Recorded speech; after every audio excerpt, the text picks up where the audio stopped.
এই মুহূর্তে আপনাদেরকে জানিয়ে রাখি আজকে 14 তারিখে সকাল 9টা থেকে আইএসএফের বা নওশাদ সিদ্দিকী সাহেবের একেবারে যে মিছিলের গাড়ি, সেই গাড়ি কিন্তু আটকাচ্ছে বিশাল পুলিশ বাহিনী। সেই ছবি আপনাদেরকে দেখাচ্ছি আইএসএফ বাংলা ইউটিউব চ্যানেলের পক্ষ থেকে।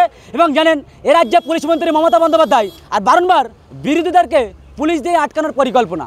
এরা দেখতে চান বিশাল একেবারে পুলিশের টিম, একেবারে বুলেট প্রুফ জ্যাকেট থেকে শুরু করে একাধিক টিয়ার গ্যাস থেকে শুরু করে সেই ছবি কিন্তু আপনাদেরকে লাইভের মাধ্যমে দেখাচ্ছি।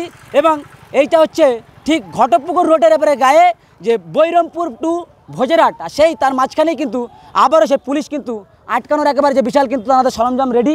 কিন্তু আইএসএফ এর বিধায়ক পীরজাদা নওশাদ সিদ্দিকী সাহেবের ডাকে যে কলকাতাতে জানেন শিয়ালদা থেকে তাদের একটা মিছিল ছিল ধর্মতলা পর্যন্ত, আর সেই মিছিল কিন্তু আটকে দিয়েছে এ রাজ্যের পুলিশ। জানেন এ রাজ্যের পুলিশ মন্ত্রী মমতা বন্দ্যোপাধ্যায় আর সেই পুলিশের নেতৃত্বে কিন্তু সেই মিছিল আটকানোর একেবারে সেই ছবি দেখাচ্ছে আপনাদেরকে।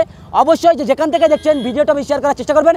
এবং এখানে আইএসএফের যারা নেতৃত্ব আছে তারা কি জানাচ্ছেন ভাঙড় বিধানসভাতে, তাদের মুখে আমরা কথা বলার চেষ্টা করব এবং কি পরিস্থিতি হতে চলেছে ভাঙড় বিধানসভাতে সেই ছবি আপনাদেরকে দেখাবো আইএসএফ বাংলার পর্দায়।